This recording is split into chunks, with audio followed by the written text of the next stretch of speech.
பார்த்ததும் கும்பிட வைக்கும் கோயில் கோபுரம், அன்பு பாசத்தில் கும்பிட வைக்கும் மனமும் கோபுரம்.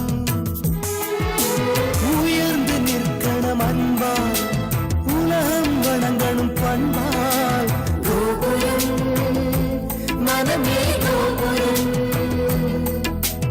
கோபுரம் குடும்பம் கோபுரம்.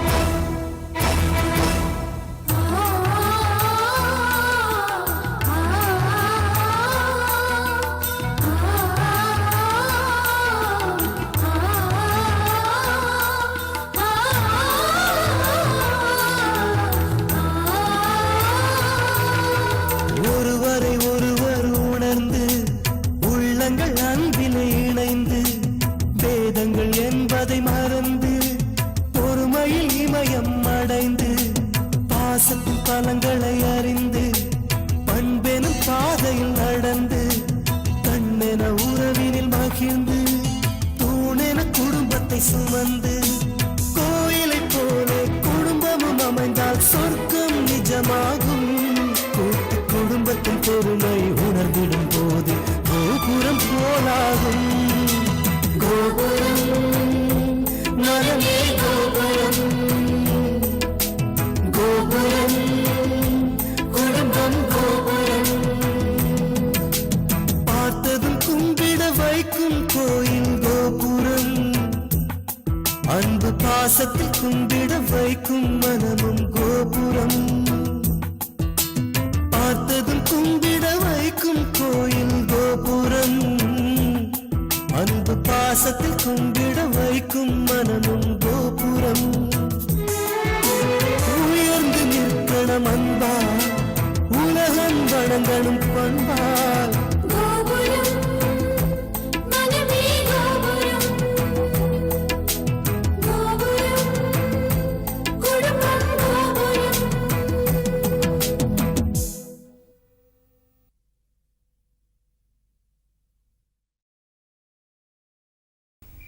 வலிக்குதாங்க? பாத்து மாமெல்ல வலிக்கல.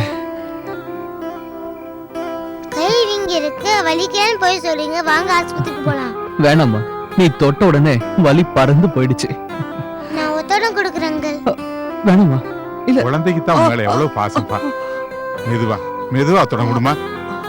ஏய் பிரியா, இது என்ன புது பழக்கம்? வீட்ல இல்லாம இந்த வயசுலயே வெளியில சுத்த ஆரம்பிச்சிட்டியா? திருட்டு கழுத, சொல்லாம வேற வர ஆரம்பிச்சிட்ட.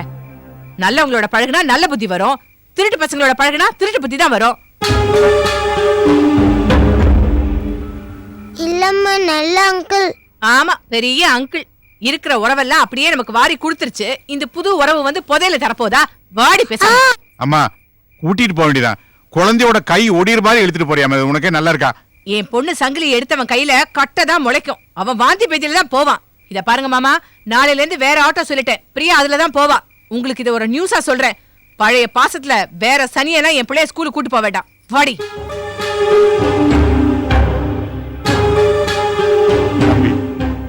ஜாட மாடையா கூட இல்ல, நேரடியா அம்பு குத்துற மாதிரி என்ன ஒரு வார்த்தை சொல்லிட்டு போறா. நீ ஒரு வார்த்தை கூட எதிர்த்து பேசாம மௌனமா இருந்தியே, உன்னோட பெருந்தன்மையே பெருந்தன்மைப்பா. ஐயா, எனக்குன்னு சொந்த பந்தம் யாரும் இல்லையா. நான் இருக்கேன்னா செத்துட்டேனான்னு பாக்குறது கூட ஒரு நாதி இல்லையா. ஆனா அப்பா மாதிரி பாசமா இருக்கிற நீங்க கிடைச்சிருக்கீங்க ஐயா. திட்டிக்கிட்டே இருக்கிற ஒரு அக்கா வேணாம் ஐயா. அதான் ஐயா, என் அக்கா என்ன திட்டினாங்கன்னா நான் எதிர்த்து பேசுவேனா? இல்லையா, நான் நிச்சயம் எதிர்த்து பேச மாட்டேன். அவங்க நகை காணாம போயிடுச்சு, அந்த வேதனைய என்ன திட்டி தீர்த்துக்கிறாங்க. அதுல அவங்களுக்கு ஒரு சந்தோஷம். என்ன திட்டுறதுனால அவங்களுக்கு சந்தோஷம் கிடைக்குதுன்னா அந்த நகையை தடுக்கணும். அதான்யா. அதெல்லாம் சரி, போலீஸ் ஸ்டேஷன்ல கூட நீ ஒண்ணுமே சொல்லலையாம, ஏன்பா? அங்க பாருங்கய்யா.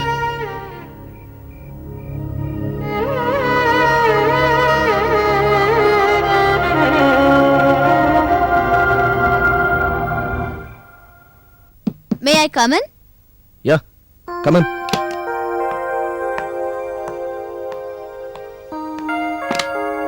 Good morning, Vandana. Good morning, Vishwa. ஒரே டென்ஷனா? இல்ல, அந்த லெட்டர் எழுதியாச்சா? அதான் டென்ஷனான்னு கேட்டேன். இல்ல, டென்ஷன் சொல்ல முடியாது, ஒரு விதமான எக்ஸைட்மெண்ட் கூட. வெயிட் பண்ணு, அலையாத. ராத்திரி பூரா கண்ணு முழிச்சு எழுதிருக்கேன். எக்ஸாம் கூட இப்படி படிச்சது இல்ல. புரியுதா? தேங்க்ஸ் சொல்லிட்டு வாங்கிக்கோ. வாழ்க்கை முழுக்க உனக்கு தேங்க்ஸ் சொல்றேன். இரு, அந்த லெட்டரை கொடுக்கறத விட நீயே படிச்சு காமிச்சிட. சச்சா, இது எழுதும் போது எனக்கு வெக்கமா இருந்துச்சு. அது மட்டும் இல்ல, இது நீ ஓன் லவ்வருக்காக அனுப்ப போற லெட்டர். நீ படிச்சதும் நல்லா இருக்கும்.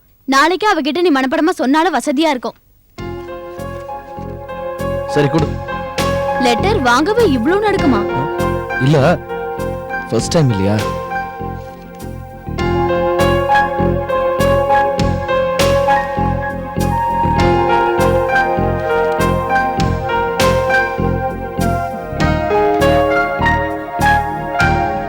Dear, dear, dear, my dear. நம் காதல் பனித்துளி போல தூய்மையானது. நம் காதல் சொல்லாத சொல் போல புனிதமானது.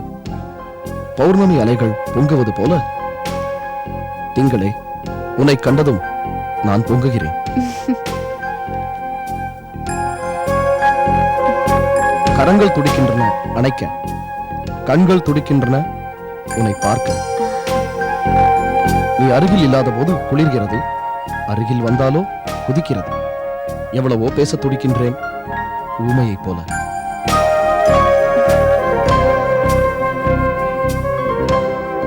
எழுத்துக்கள் கோர்வையானால் கவிதை, எண்ணங்கள் பார்வையானால் காதல். காதல் மொழிக்கு இலக்கணம் இல்லை, நீயும் கற்றால் பிழையேதும் இல்லை. மௌனம் சிறந்த மொழிதான், ஆனால் இன்னொரு மொழியை கற்றுக்கொண்டால் நான் பிறந்த பயனை அடைவேன்.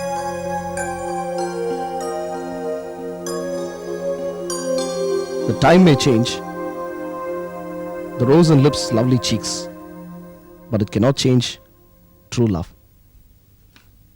கண்ணே, கோலங்கள் மாறலாம், காலங்கள் மாறலாம், அதரங்கள் மாறலாம், கன்னங்கள் மாறலாம், ஆனால் உண்மையான காதலை காலம் மாற்றாது.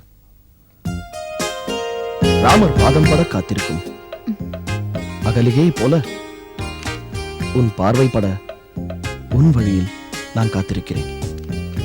சீக்கிரம் எனக்கு சாப விமோசனம் கொடு, உயிர் கொடு. அந்த உயிரை உன்னிடமே அர்ப்பணிக்கிறேன்.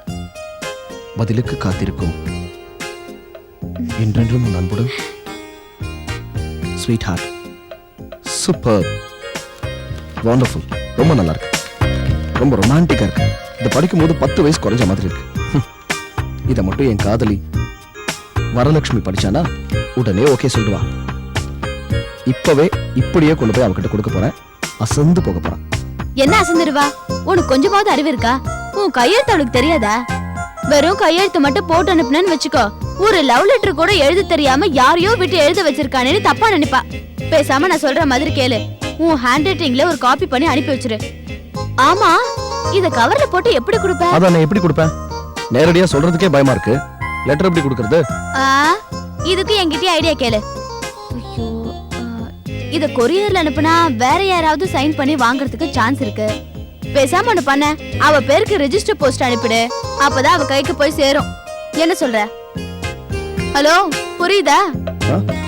புரியுது. சோ இப்போ இத என் கைப்பட எழுதி ஒரு காப்பி எடுத்து அவ பேருக்கு ரெஜிஸ்டர் போஸ்ட் அனுப்பணும், அவ்வளவுதானே? விஸ்வா, இது வரைக்கும் நான் லவ் லெட்டர் எழுதுனதே கிடையாது. இதான் என்னோட முதல் காதல் கடிதம். இந்த கடிதத்தால உன்னுடைய காதல் வெற்றி அடைஞ்சிச்சுன்னா எனக்கு ரொம்ப சந்தோஷமா இருக்கும். Very nice of you. உனக்கு எப்படி தேங்க்ஸ் சொல்றதுனே சத்தியமா எனக்கு தெரியல. இதை படிச்சுட்டு என் லவர் மட்டும் இதுக்கு ஓகே சொல்லிட்டா உனக்கு தான் முதல் ஸ்வீட். தேங்க்யூ.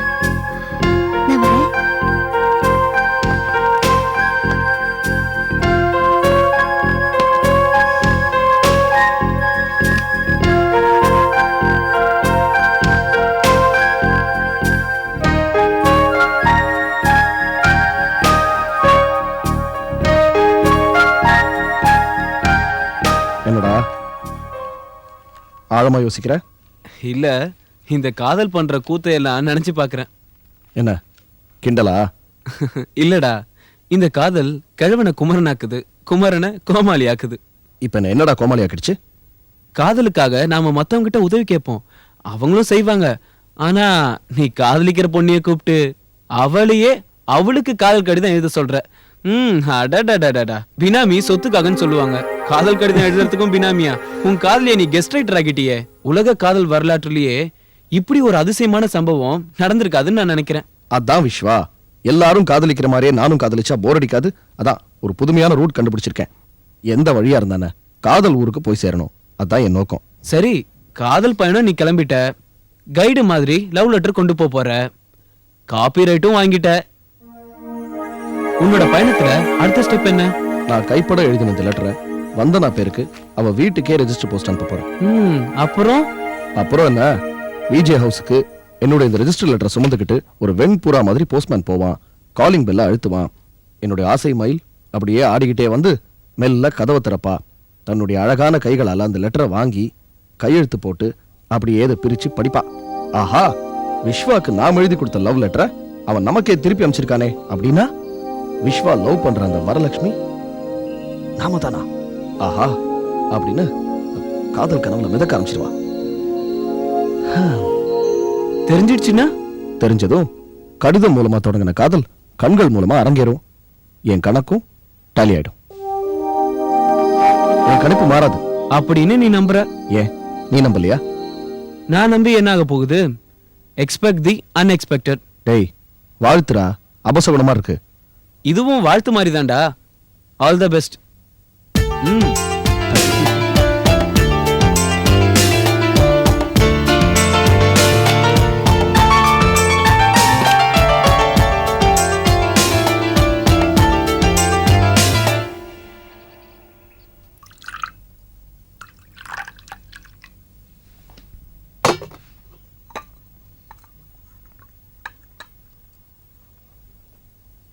அம்மா காஃபி.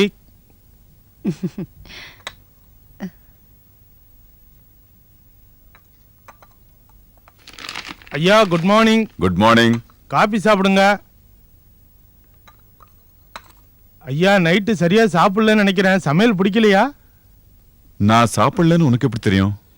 இல்லையா, தினம் நீங்க சாப்பிட்ட தட்டை நான் தானே எடுக்கிறேன். ஏதோ குழந்தை கைய வச்ச மாதிரி இருந்துச்சு, அதான் கேட்டேன் சமையல் பிடிக்கலையான்னு. அப்படி ஒண்ணும் இல்ல, வயசாவது இல்ல, உடம்புக்கு ஒத்துக்க மாட்டேங்குது, வேற ஒண்ணும் இல்ல. சரி, சின்னம்மா குடுத்துட்டு வந்துடுறேன்யா.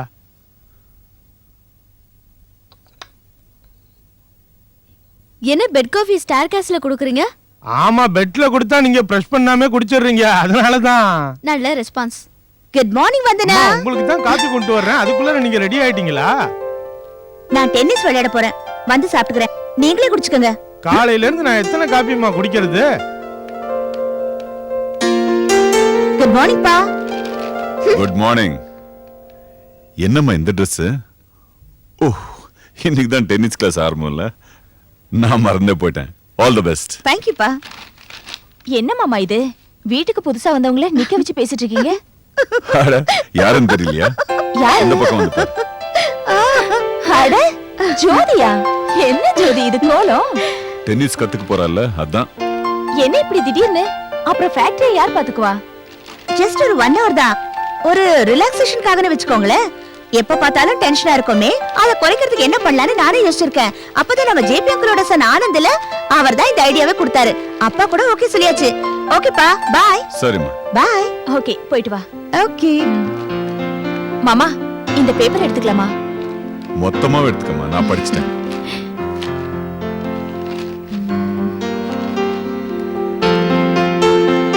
உன் வீட்டுக்காரர் என்ன பண்றாரு? குளிச்சிட்டு இருக்காரு மாமா. என்னம்மா, நம்ம குடும்பத்துல ரூல்ஸ் அண்ட் ரெகுலேஷன்ஸ் எல்லாருக்கும் ஒரே மாதிரி இருக்காதா? என்னடி, நிஜமாவே மறந்து போயிட்டியா இல்ல மறந்து போன மாதிரி நடிக்கிறியா? என்ன சொல்ற? நான் மாடலிங் போறேன்னு பெரியப்பா கிட்ட சொன்னப்போ நம்ம வீட்டு பொண்ணு ஆம்பளைங்க கூட வேலை செய்யறதா, நம்ம குடும்ப கௌரவம் வேணா அந்தஸ்து என்னன்னு குதி குதின்னு குதிச்சாரு. இப்ப அவர் பொண்ணு யார்கிட்ட டென்னிஸ் கத்துக்க போறா? யாரு கூட ஆட போறா? ஒரு ஆம்பளை கூட தானே. மெதுவா பேசுறி, பெரியப்பா ஹால தான் உட்கார்ந்திருக்காரு, அவருக்கு கேட்க போகுது. கேட்கட்டுமே, கேட்கணும்னு தான் பேசுறேன். எவ்வளவு நாள் தான் வாயை மூடிட்டு இருக்கிறது? நான் இந்த விளையாட்டுக்கு வரல, உள்ள போறேன்.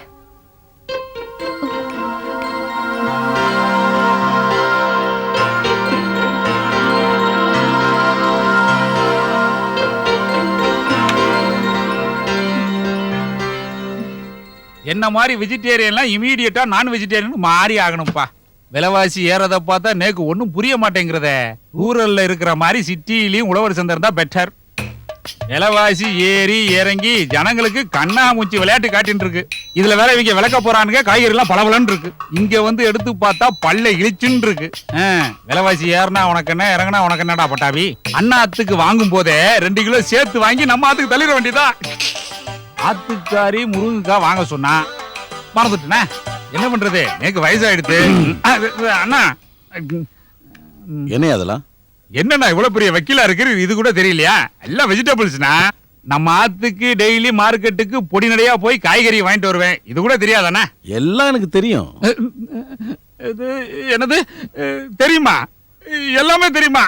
அண்ணா என்னமோ உங்க ஆத்துக்கு காய்கறி வாங்கும் போது எங்க ஆத்துக்கு சேர்த்து வாங்குற மாதிரி சொல்றல. ஏயா எங்க அப்பன் குதிரைக்குள்ள இல்ல நீயே சொல்றியா? நான் கேட்டனா உன்ன? அது இல்லையா? அது சரி, நம்ம வக்கீலுங்க போராட்டத்தை பத்தியும் அதுல நான் கலந்துக்கிறத பத்தியும் கொஞ்சம் யோசனை பண்ணுன்னு சொன்னேனே. அண்ணா நிறைய தோன்றது, ஆனா என்ன பிரயோஜனம்? நான் சொல்றதெல்லாம் நீங்க கேட்க போறேலான்னு டைம் பாஸுக்காக அப்பப்ப என்ன சீண்டி பாக்குறேன். டவாலி சொல்லியா தீர்ப்பு எழுத போறா? தவாலி ஜட்ஜ் ஆக கூடாதுன்னு ஒண்ணு சட்டம் கிடையாதியா. பல பேர்கிட்ட யோசனை கேட்டேன், உங்ககிட்டயும் கேட்டேன். சொல்லு, பெருசா பிகு பண்ணிக்கிற. ஏன்னா அப்படி சலிச்சுக்கிறேன்? சொல்றேன்னா கேட்கறதும் கேட்காதும் உங்க இஷ்டம். என்ன பொறுத்த வரைக்கும் இந்த போராட்டத்துல நீங்க தலையிடப்படாது. மீறி தலையிட்டாலும் கைய மட்டும் குடுங்கோ, தலைய நீட்டப்படாது. ஏயா நான் தலைமை தாங்கி நடத்தக்கூடாதா? அண்ணா மண்ணெண்ண விலை ஏறினா உங்களுக்கு என்ன, இறங்குனா உங்களுக்கு என்ன? அந்த மாதிரி தான் இந்த கோர்ட் நோட்டீஸும். அதனால பாதிக்கப்பட போறது உங்களை மாதிரி பெரிய வக்கீல் இல்ல, சோட்டா சோட்டா கேஸ் நடத்துற சின்ன சின்ன வக்கீலுங்க தான். என்ன யோசிக்கிறேன்? அண்ணா நீங்க இந்த போராட்டத்துல கலந்துக்கிறதுனால 4 பேப்பர்ல போட்டோ வரும், 5-6 சேனல்ல இன்டர்வியூ வரும், சீப் பப்ளிசிட்டி. ஆனா கவர்மெண்ட் கிட்ட உங்களுக்கு பொல்லாப்பு ஏற்படும். அதனாலதான் சொல்றேன், இந்த போராட்டத்துல நீங்க கலந்துக்கப்படாது. பப்ளிசிட்டிக்காக நான் போராட்டம் நடத்துறேன். ஏன்னா பணக்காரனுக்கும் போராட்டத்துக்கு என்னன்னா சம்பந்தம்? Good morning dot. Good morning. என்னடா அது வழக்கத்துக்கு விரோதமா இன்னைக்கு 7 கிளம்பிட்ட? ஆமா டாட், நான் இன்னைக்கு ஆடுறதுக்கு மட்டும் போல, இன்னொரு ஸ்டூடெண்ட்டுக்கு கத்து கொடுக்க போறேன். என்னது, நீ இன்னொருத்தருக்கு டென்னிஸ் கத்து கொடுக்க போறியா? ஏண்டா பெரிய பெரிய பணக்கார பசங்க டென்னிஸ் கத்து கொடுங்கன்னு சொன்னபோது நீ முடியாதுன்னு மறுத்துட்ட. இது வேற என்ன ஸ்பெஷல் ஸ்டூடெண்டா இருக்கும்? ஆமாப்பா, இது ஸ்பெஷல் ஸ்டூடெண்ட் தான், உங்களுக்கு கூட தெரியும். எனக்கு தெரிஞ்சவங்க யார் அது? ஆமாப்பா, நம்ம வசந்தன் சார் இருக்கார்ல, அவர் பொண்ணுப்பா, ஜோதி. ஜோதி. ஏண்டா இத பத்தி நீ என்கிட்ட சொல்லவே இல்ல, அவங்களும் இத சொல்லல. அப்படி போடு அண்ணா. இவ்வளவு நாள் உங்க கிளைண்டா இருந்தவா இப்ப சன் கிளைண்டா மாறிட்டான். அது அன்னைக்கு ஒரு நாள் அவங்க கம்பெனிக்கு எங்கேயோ பார்த்திருக்கும், பேசி இருக்கும், கேட்டு இருக்கும், தம்பி ஓகே சொல்லிருக்க. அப்படிதானே? ஆமாப்பா அதேதான். அவங்க என்கிட்ட நான் வேலைன்னு ஒரே டென்ஷனா இருக்கேன், எனக்கு மென்டல் ரிலாக்ஸேஷன் வேணும் அப்படின்னு சொல்லி நீங்களே எனக்கு டென்னிஸ் கத்து கொடுங்கன்னு அவங்க கேட்டாங்க. நானும் உங்களுக்கு தெரிஞ்ச பொண்ணு தானேன்னு ஓகே சொல்லிட்டேன்ப்பா. அதெல்லாம் சரிப்பா, இதுக்கு நீ எப்படி சம்மதிச்ச? என்னன்னா இப்படி கேக்குறேன்? நீங்க யாரு? அம்பியோட தோப்பனார். வசந்தன் யாரு? உங்களோட விஐபி கிளைண்ட். அவருடைய ஃபேக்டரி, ஆபீஸ், எல்லா விஷயங்களும் நீங்க தான் டீல் பண்ணிட்டு இருக்கீங்க. அப்பேற்பட்ட விஐபியோட பொண்ணு அம்பிட்ட கேக்குறச்சு மாட்டே நான் சொல்லும். அப்படிதானே அம்பி? ஆமாப்பா அதேதான். சரி அப்பா, எனக்கு டைம் ஆயிடுச்சு, நான் வரேன் பாஸ். பட்டபி, நான் அப்புறம் பாக்குறேன். என்ன நான் யோசனை பண்ணிட்டு இருக்கேன்? நான் முடிவே பண்ணிட்டேன். ஏன் உங்க புள்ளையாண்டா இப்படி எல்லாம் முடிவு எடுக்கிறாருன்னு நேக்கு தெல்ல தெளிவா கிறிஸ்டல் கிளியரா புரிஞ்சுடுத்தேன். என்னையா புரிஞ்சுது? அண்ணா எல்லாம் அந்த 1000 ரூபா நோட்டு பண்ற சித்து வேலைகள். அத அன்னைக்கு பிரேம் பண்ணி ரூம்ல மாட்டின வேலை. கோடீஸ்வரம் பொண்ணுக்கு உங்க புள்ளையாண்டா டென்னிஸ் கத்து கொடுக்க போறார். எப்படிங்கிறீங்க? லவ் வால். உங்க அம்பிக்கும் கல்யாணம் ஆகலை, அந்த பொண்ணுக்கும் கல்யாணம் ஆகலை. இந்த டென்னிஸ் கோச்சிங் டெவலப் ஆகி காதலாய் கசிந்து காதல் கல்யாணத்துல போய் முடியும். அப்புறம் என்ன, உங்க குமாரன் குபேரன், நீங்க குபேரனோட தோப்பனார், நான் வழக்கம் போல குசேலன். இப்ப சொல்லுங்க, எல்லாம் இந்த 1000 ரூபா நோட்டு பண்ற மகிமை தானே? என்னன்னா பண்றது, நானும் இந்த 5 ரூபா நோட்டை லேமினேஷன் பண்ணி பூஜை பண்ணிக்கிட்டே இருக்கிறேன். காலம் பிரயோஜனம் கிடையாது. இதுக்கெல்லாம் ஒரு அதிர்ஷ்டம் வேணும்டா பட்டாபி. அண்ணா நீங்க சாவகாசமா யோசனை பண்ணிட்டு இருக்கேன், நான் அதுக்கு போய் குளிச்சுட்டு வந்துடுறேன்.